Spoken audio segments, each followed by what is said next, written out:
Okay, I came just in time. What'd you say?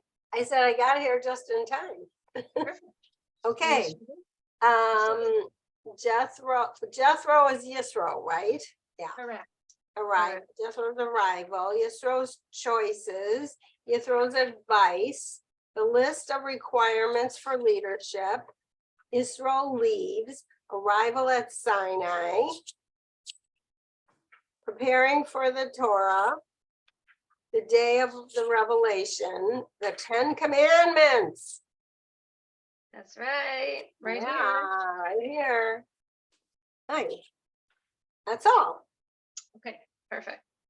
So,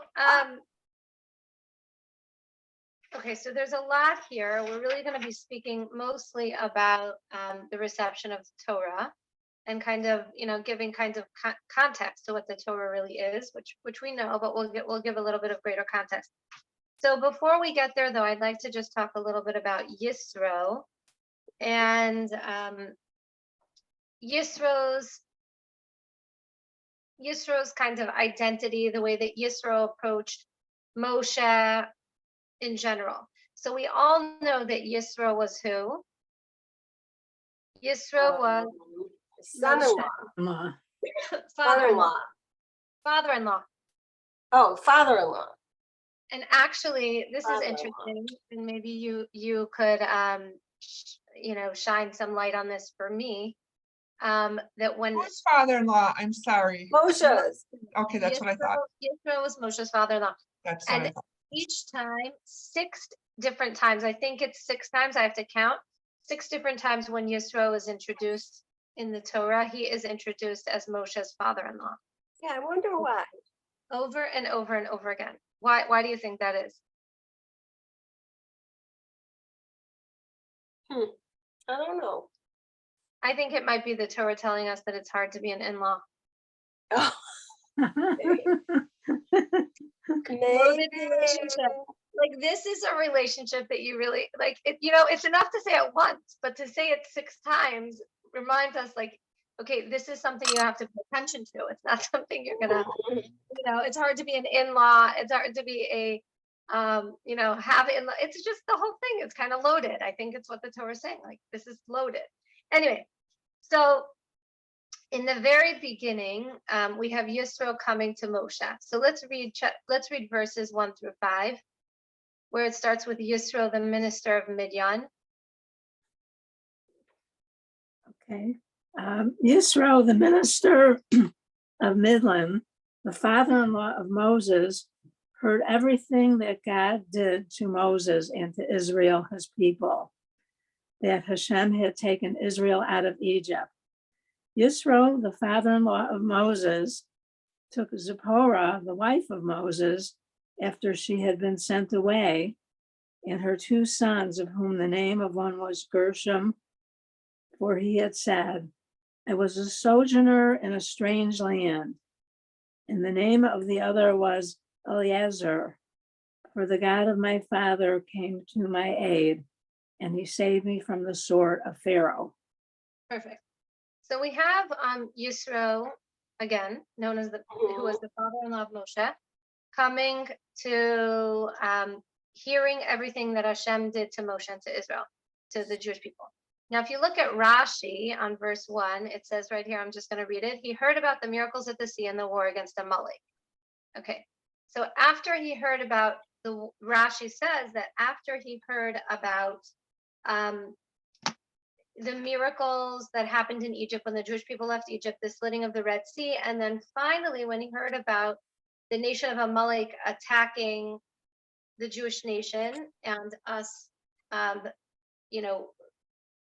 winning the battle against Amalek. So why was it the combination of these 2 events that led Yisro to come to Moshe? Meaning he was coming here and saying, like, why did he come to Moshe at this point after hearing about all of these 2 events? What was he coming for? It almost seems like he was coming to Moshe to seek him out as a leader, like the way that other people would come to Moshe to seek him out as a leader. But why, if he was looking for leadership in his own life, if he was looking for a rabbi in his own life, which he ultimately was turning to Moshe to become his own son-in-law, why did he wait until after both of these events? After he'd heard about the departure from Egypt, the miracles there, the plagues, and the splitting of the Red Sea, why was it only after he heard about Amalek that he ultimately sought Moshe out to be his rabbi, his Rav? Why was that the chronological order of the whole thing? Any thoughts on that? Well, was it because his daughter came with and the kids that it was safer for them to come to join the family together? So it was safer only after all of that time. Okay. What else? Any thoughts? You have anything? Yeah. Possibly because it was an indisputable proof that Hashem saved the Jewish people, and furthermore that he was continuing, because Amalek was a continuation of the nation that they had experienced. Okay, so my mom said that perhaps it was because the departure from Mitzrayim was an indisputable proof, right? That that Hashem was involved with the Jewish nation and had taken them out. And that Amalek, when they fought against Amalek, it was a continuation of that proof. So let's just go into that a little bit, like what you said, Mom, but let's just flesh it out a drop more.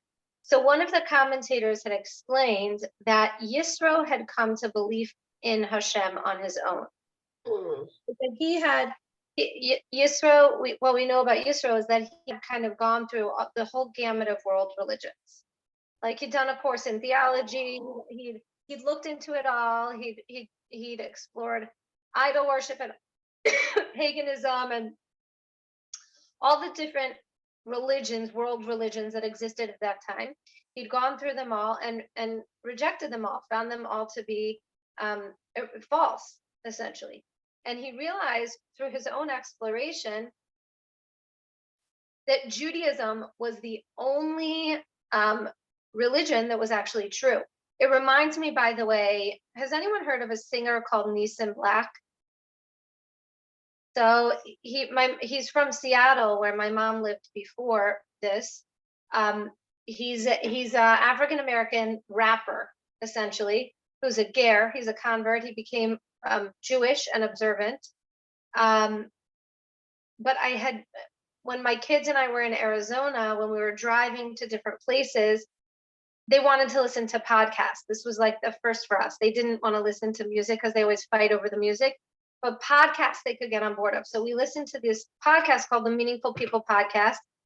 And one of the podcasts that we listened to was about Nissim Black. And Nissim Black described his childhood, where he had basically grown up in gangs with his parents who were, you should listen to it. Listen to his podcast. It was remarkable.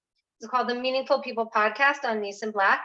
And he, have you heard about his childhood? I mean, like, hard to describe. Like, he was smoking, his parents were addicts and sellers, and he himself started smoking weed when he was in 3rd grade, or smoking when he was 9 and selling when he was 11, like really hard stuff.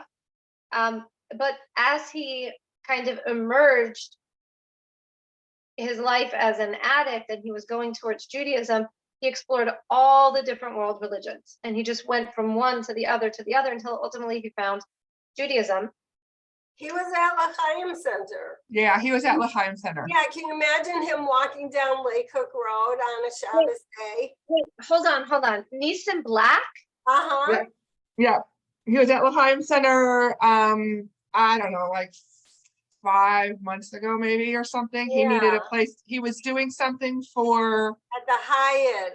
for BBYO, and he needed a Mhm. place to stay, and he stayed at the Levy's, and Levy's? he didn't do a performance or anything, but he spoke, Yeah, he spoke told at his story on Shabbos lunch. Shabbos. Yeah. So then you've heard his story. Mhm. Okay, so And I had heard it before because I just Did had you- heard of him before, and it's amazing that his whole Yeah, convert did you hear story, that podcast? I mean, and that he was, So Anyway, but I didn't know we had this. I'm gonna How can listen to you- this podcast. It sounds Yeah, amazing. this is Can you imagine him walking in Deerfield on Shabbos? Didn't he Right. have a strimel? Didn't he have a Um, big black, a big? Yes. Yeah. I think he's Breslov now, so either like a Strymel or a big white yarmulke. Yeah, he had a strimel. Can you imagine him walking down Lake Hook Road to Yeah. go? And to the I Hyatt? think he was going to Buffalo Grove, right? He was Wow, I wish. walking I all the wish way I to would've Buffalo seen it. Grove. Yeah, no, he was going to the Hyatt Hyatt, yeah. Oh, because it would had to be close enough for him to get there. But yeah. Is that even near L'Chaim Center? The Hyatt? A mile away from it. Yeah, Okay. he just needed a place to stay and where he could go. So we got That's lucky. You know what I mean? Someone Wow, reached out wow, to, wow. Wow, that's Yeah. fabulous. yeah. So it reminded the reason that I mentioned him is because it reminded me of Yisro, who had gone through all of the world religions and had really, explored them all until finally he landed on Judaism. And when he heard about the miracles at the Exodus, Yetzias Mitzrayim, Kriyas Yamsuf, the splitting of the Red Sea, it simply reinforced his faith. Like it was a reinforcement to him. He said, okay, now, even though I explored all the other world religions and I landed on Judaism, I recognize it as the truth. Now this just, it made it clear, so abundantly clear that my faith is now unshakable. And so he felt at that point that he had this unshakable faith, and he didn't need to approach Moshe at that point. He didn't need a rav, so to speak, a rabbi, so to speak, because he felt he was so fortified from the inside, from experiencing and learning about all of these different miracles. And then came Amalek. And what was Amalek? Amalek was after all of these miracles had happened to the Jewish nation, the departure from Egypt, the plagues, the splitting of the Red Sea. Then after that, Amalek, this nation of Amalek came and still after that attacked the Jewish nation because they were not willing to believe that God had anything to do with any of those miracles. The gematria, the numerical value of the name Amalek means suffix, means doubt. That their whole function, what they wanted to do was plant doubt in everyone's mind about what actually happened, whether there actually was a God, whether God is intimately involved in our lives. Their function is to instill doubt. And we still, even today, when there's doubt in the world, we associate it with the nation of Amalek. And so what happened was when Yisro witnessed Amalek coming out and attacking the Jewish nation, he realized that that no one is immune against their faith being shaken. And though he had thought he had unshakable faith after witnessing the Exodus, after witnessing Kriyas Yamsuf, the splitting of the Red Sea, he realized now that if someone could come out and attack the Jewish people, no one is immune, and he better have a rabbi that he could go to with questions of faith, with questions of, how to lead his life or how to handle when things become unclear. And so it was only after he saw Amalek attacking the nation of Israel that he felt a need to cultivate a rabbi for himself, to have a Torah teacher at that point. And it speaks to the world in which we all live, and how nobody's faith is unshakable, and how we all need to cultivate a relationship with someone who has spiritual wisdom. We're all privileged to have the Levis and different rabbis in our lives who and mentors in our lives who we can turn to for mentorship. We can turn to in when we have moments of spiritual lack of clarity. And that's really what Yisro, that's when he sought a Rav, that's when he sought a rabbi, was when he acknowledged, my faith is unshakable, nobody's faith is unshakable, and we all need to have someone in a position to turn to in moments of need. So that's the first piece. Next, what I'd like to speak to is Laura, I have a question. I'm so Yeah. sorry about that. First of all, I love that. I love the way you tied it to like modern, someone modern that we all kind of know. Like it's Yeah, still totally. happening. It's amazing. I find it very interesting that it's all from the point of how he's related to Moses. Like it's all from Moses's point of view. Like he's Moses's father-in-law, and then he takes Moses's wife, who actually was his daughter. So we don't say it's his daughter, we say it's Moses's wife. And then the sons of Moses, not his grandchildren, you know, Yes. like it's all Yes. from the Moses point of view. And I find Yes. that very interesting about that. So interesting. Really interesting. Yeah. It is very interesting. It was almost like it was, Julie, it's almost like he's acknowledging like this person who is my son-in-law is a larger than life person. It was almost like he was subjugating himself to his leadership. Like Moshe is big. Though he is my son-in-law, I'm recognizing his largesse. You know what I mean? Like I see him for who he is. And it's almost like the reinforce. I don't know, but that would be my thought there is like, he's like recognizing, I need you, Moshe, as a rabbi. Like I need you. If my faith ever gets shaken, I want you to be there to be my person. I don't know. That's kind of what it says to me. But it's fascinating. I think it's just such a huge amount of respect for for him to be able to put, usually it's so Hierarchical. it's always respect your elders. It's always, Yeah. but he, Yeah. I think that's, I It's observed it, and I don't fascinating. often Yeah. observe something and have my own interpretation. I get I my love it. interpretations from class and from what we discussed, but I pulled that one out myself. Woo! I love that. Julie, go you. Love that. Good one, Okay. Julie. Way to Um, go. So with this, we're gonna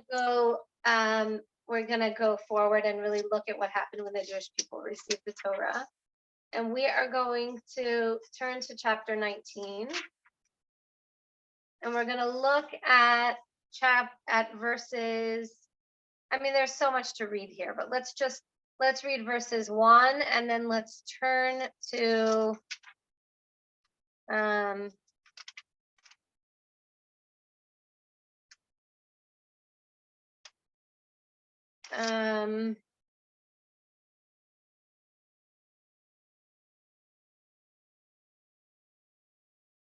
let's read just a few verses. Let's start at 19. Let's read 1, 2, 3, let's say, and then we'll read the last 3 verses, 18 and 19.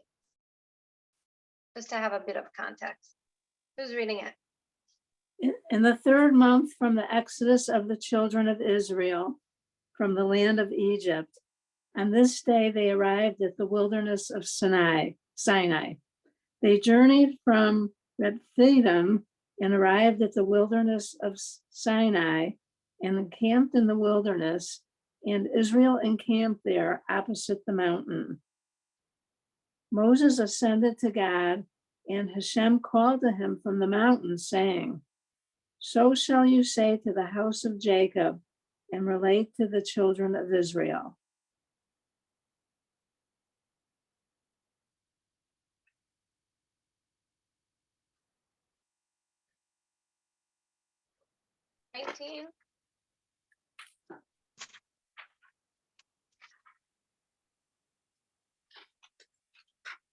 Next 2 pages later. What are we reading 24? Read 18 and 19. Page 405. I have it. You want me to do it? Go ahead. Yeah. All of Mount Sinai was smoking because Hashem had descended upon it in the fire. Its smoke ascended like the smoke of the furnace, and the entire mountain shuddered exceedingly. The sound of the shofar grew continually much stronger. Moshe would speak and God would respond to him with a voice. So this was the most significant moment that ever happened to the Jewish people right here, right? Like this is Mhm. this is the guidebook. This is what leads us. This is kind of like the definition of who we are. Was given to us right here, in the Torah. You know, the Torah. There's so many ways of looking at the Torah. The Torah is comes from the word Hora, which means instruction, related to the word Harim, which means parents, related from the word Har, which is mountain, which is like, you know, an elevated kind of state of existence. It is our instruction manual. It is what provides us with definition of who we are as a Jewish nation. Mhm. And it's something we talk about every day. We mention every day. There's a verse we say from Deuteronomy, from Devarim every day, where we say, you know, listen, lest your soul forget the things which your eyes have seen, and that they depart from your eyes all the days of your life, but bring them to the knowledge of your children and your children's children, the day you stood before Hashem at Horeb, at Sinai. So that's said every single day as one of the remembrances that we say after Shacharis, after the morning prayers. And one of the most outstanding features that we talk about here is the way the Jewish nation prepared for receiving the Torah. And you know, that in and of itself is a valuable lesson, because anything of value, any real growth that we undertake requires preparation, right? Like when we talked about, you know, in the free will class, I think all of you were there. We talked about the free will class, when the goal is to move that free will point from point A to point B, to shift it upwards consistently in our lives. And the best way to move that free will box, right, that Nikudas point box, through our lives, is through preparation, so that when we enter into any particular situation or event, we've prepared, thought about how to respond, so that we can respond appropriately and thereby move that choice point further and further along. So preparation is really key in terms of our own growth and in terms of the Jewish people's being prepared to receive the Torah here. So the Or HaChaim says something fascinating. The Or HaChaim says that there were three components that were present in the Jewish people's preparation to receive the Torah. Okay. And that's exhibited in verse 2, Pasuk Beis. So here it says that in this, as we just read, the third month, after the Exodus, the children of Israel came out of Egypt. And on this day, they came to the wilderness of Sinai. Vayis'u me Refidim, and they traveled from Refidim. Vayavo midbar Sinai, and they came to the wilderness of Sinai. Vayichanu bamidbar, and they encamped in the desert. Vayichan sham Yisrael neged ahar, and there they camped together underneath, or at the foot of the mountain. Right. Again, you know, at the foot of the mountain. Now, opposite the mountain, that's the word, neged. So the Or HaChaim says that there were three different elements in this particular pasuk, in this particular verse, and that these elements, these stops along the way, speak to the different elements that the Jewish people had to go through in order to prepare themselves to receive the Torah. And that's why they're mentioned here in this particular verse, as it illustrates, or as it kind of leads up to the giving of the Torah. It speaks to the three different elements of preparation. So the Or HaChaim says these three elements are: number one, diligence; number two, refinement of character; and number three is unity. So the first element he describes is Vayis'u me Refidim, that the Jewish people left from Refidim. And Rephidim was what was Rephidim? Rephidim was the site of the attack by Amalek. That's where Amalek attacked them. And according to the Medrash, the attack by Amalek happened to the Jewish people because they had neglected some of the teachings that Hashem had delivered to them through Moshe. So they had neglected some of that, and that led to the attack. So the Vayisume Rephidim, them moving away from Rephidim, symbolized the rectification of this flaw, that they had neglected some of those divine ordinances, some of Hashem's laws. So when they moved away from Rephidim, it symbolized we're recommitting to follow Hashem. We're going to do what Hashem wants. And that ultimately, when they left Rephidim, it ultimately, their diligence to follow Hashem's ways ultimately led them up into verse 8, saying, Na'aseh v'nishma, that we will do and we will hear what Hashem wants. But it started in this Vayisume Rephidim, that they left Rephidim. They left this concept that they were neglecting what Hashem wanted. They left that behind and they moved forward. They were recommitting themselves to follow Hashem. Then, Vayavo Midbar Sinai, and they came to the Midbar Sinai, to the desert of Sinai, Vayachanu b'Midbar, and they encamped in the desert. So the Or HaChaim says that that Vayachanu b'Midbar, that they encamped, it wasn't just that they came to Midbar Sinai, they came to the desert of Sinai, but they camped there, meaning that the desert itself symbolizes kind of like, you know, it refers to humility. It refers to that they were encamped, they were in a place of humility. They were humbling themselves to living in a space of wilderness, living in this barren wilderness. And the Gemara says in Eruvin, the Gemara says that if a person humbles themselves and considers themselves lowly, humble as the barren wilderness, then that person will merit receiving the Torah. So the Talmud explains that in Eruvin. And here, Vayichanu b'Midbar was the Jewish people's commitment. I'm humbling myself. We're readying ourselves to subjugate ourselves to what we're going to hear, to learn the Torah, to receive it, opening ourselves up to it.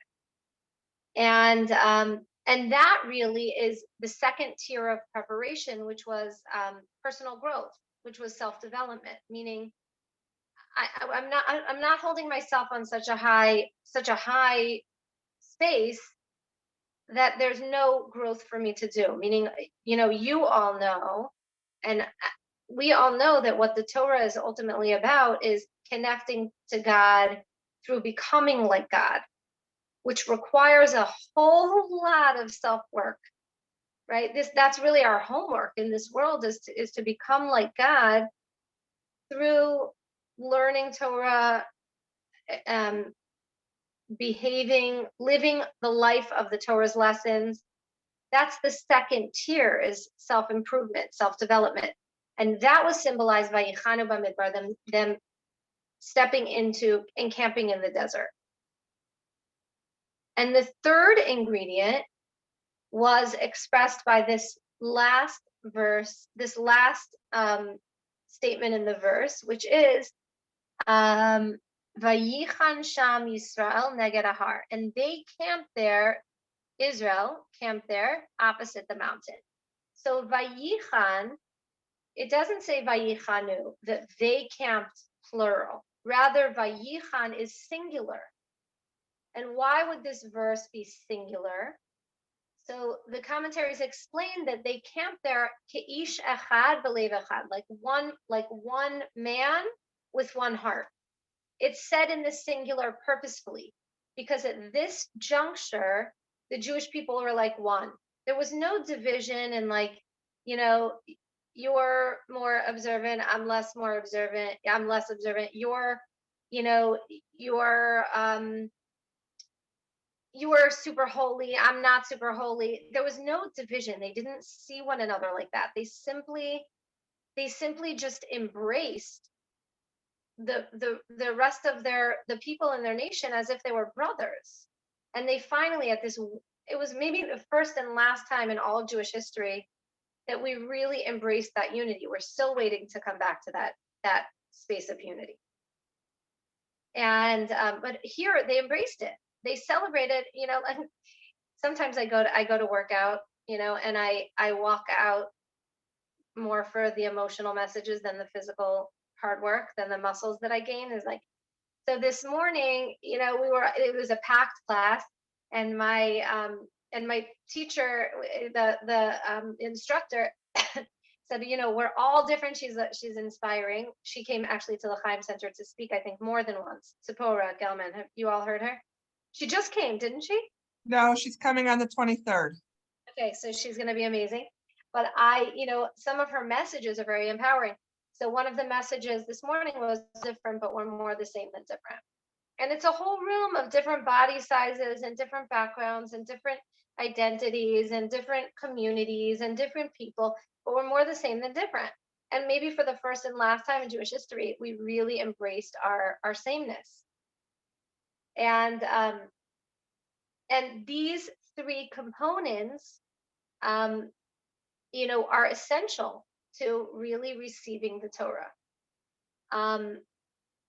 The third component, unity, divisiveness, and fragmentation, are antithetical to the reception of Torah. We can't really receive the Torah if we're divisive. So these three components are really essential to receiving the Torah. The first, we said that they left Refidim. They were diligent. They recommitted themselves to embracing and understanding, accepting Hashem's divine decrees. Vayisume Refidim, they left that all behind when they were neglectful of it. Vayichanu Bamidbar, that they were willing to work on themselves. They were open to self-development and personal growth. And lastly, Vayichan Sham Neged Hahar, that they were like one. They were unified. And with these three components, they started their preparation towards getting ready to receive the Torah. And even after those were the three kind of essential components that needed to be in place. And even after those three components were in place, they still had 3 days of total spiritual devotion before they were ready to receive the Torah. And it's interesting because after they prepared themselves in these 3 ways that we just mentioned, and after their 3 full days of kind of, you know, spiritual devotion, readying themselves to receive the Torah, so that's when they received the Torah. And it's fascinating because if we think about that, it, in a way, this experience seems far from us.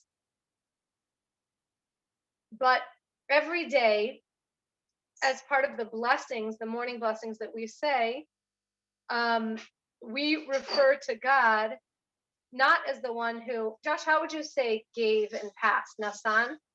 Gave what? Gave the Torah as Nasan. So, yeah. That's the one. Good. But we say no saint, right? We say it in present. How do you say no saint? Manu? No. So we don't say that, we don't, when we thank God for giving us the Torah, we don't say it Nasan, that God gave us the Torah. We say every single day, who knows Saint Lanu Esa Torah, who gives us the Torah, in present tense, meaning that this was not just an event in history that came and went, and we rest on the laurels of something that was a historical incident, but rather that the giving of the Torah is something ongoing, that it's something that's present. And if it's something that God is giving us consistently, then these 3 elements of preparedness are something that we also need to be consistently engaged in order to be ready to receive on an ongoing basis the Torah. What? Oh, it's in my pocket. The Torah that that Hashem wants us, you know, that Hashem is ready to give us on an everyday basis. So that historical event is not just like it's in the past, but it's a blueprint for our ongoing creation. And I think that's very cool. Yeah. I really, that he, like, that it was written and with sort of like eternity in the future of the Jewish people. absolutely, it is, you know, the Torah is not just a history book. I mean, the reason that we go back through it, we don't let a day go by without, you know, a week go by that we read it Mondays and Thursdays, we read it on Shabbos, then immediately when it's finished, we start all over again, because it is an eternal kind of giving. Baruch atah Hashem Nosein Torah, who gives us the Torah, and to be, you know, kind of open to the reception, the ongoing reception of the Torah requires that we kind of commit to those 3 stages of preparation in order to open ourselves up to that preparation. So let's just quickly do a review, and then I'll give a little bit of homework. The first thing that we talked about is, well, I'm wondering if I should share with you one quick story. Instead, can I maybe ask a question? Yeah, please. You know please, how, please. and it just kind of hit me right now. You know how we say, like Hashem gives us the Torah, continues to give us the Torah, etc.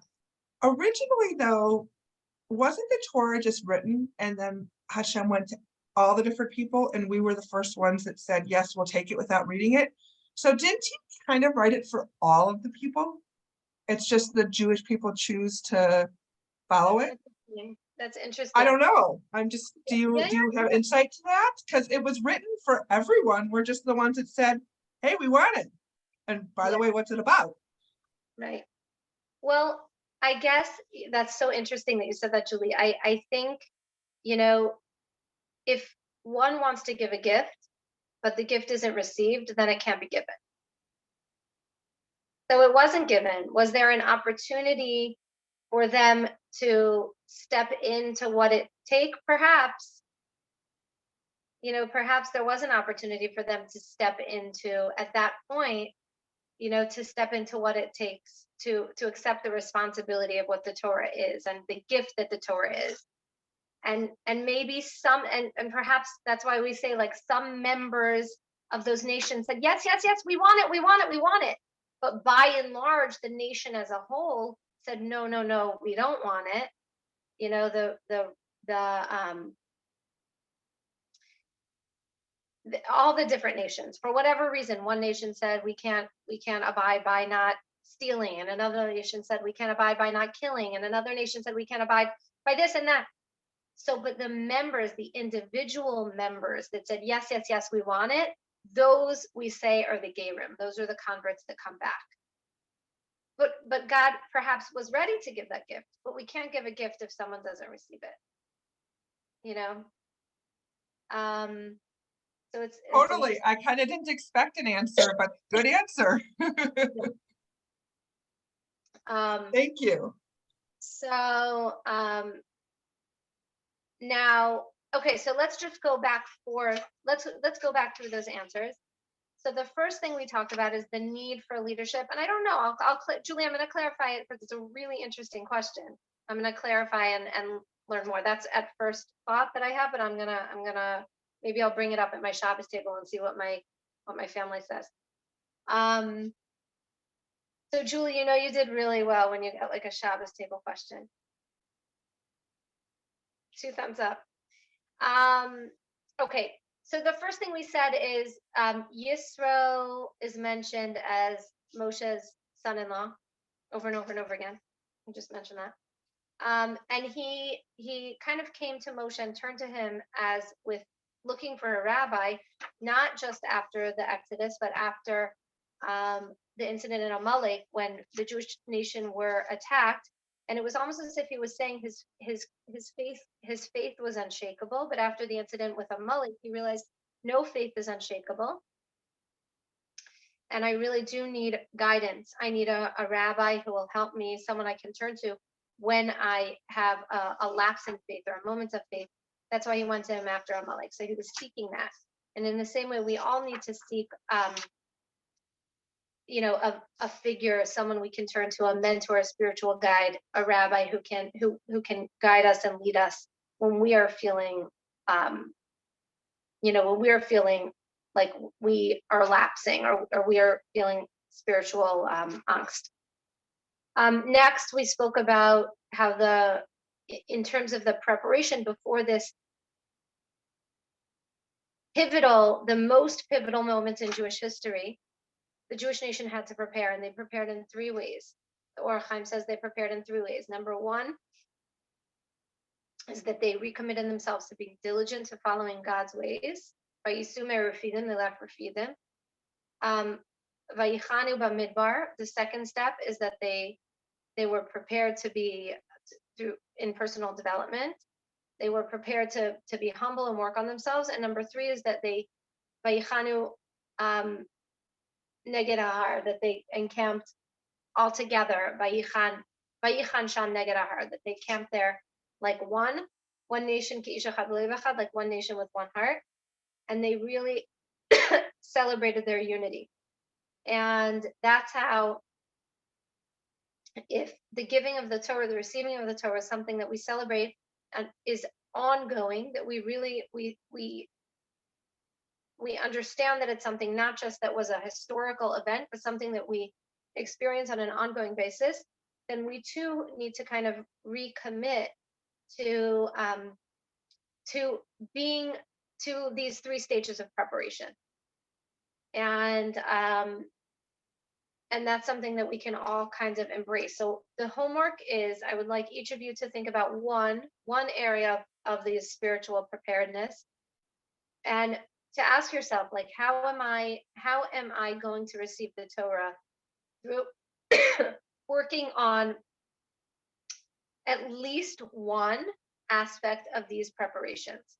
So if this is something that is an ongoing everyday thing, then how am I going to prepare myself to receive the Torah that we speak about receiving in this week's Parsha, but it's really something that we receive every day. How am I going to ready myself? How am I going to be prepared to receive the Torah? By working on just one of these elements. And I would love you to think of that on Shabbos, and by this, live the Parsha and be open to receiving the Torah as we do each day, all over again.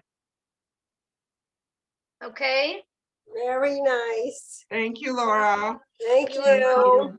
You're welcome. Very nice. Have a great time at the play with your family, and Yeah. tell your in-laws I'm excited to see them on Monday for dinner. No, awesome. Yeah. Break a excited. leg. We're looking forward. Thank you. Let's hope not for real. Yeah, really, for sure. Right, of course not. All right. Mwah. Okay, bye. Have a great Shabbos too. Yes. Bye. Yeah, everyone. Good Shabbos.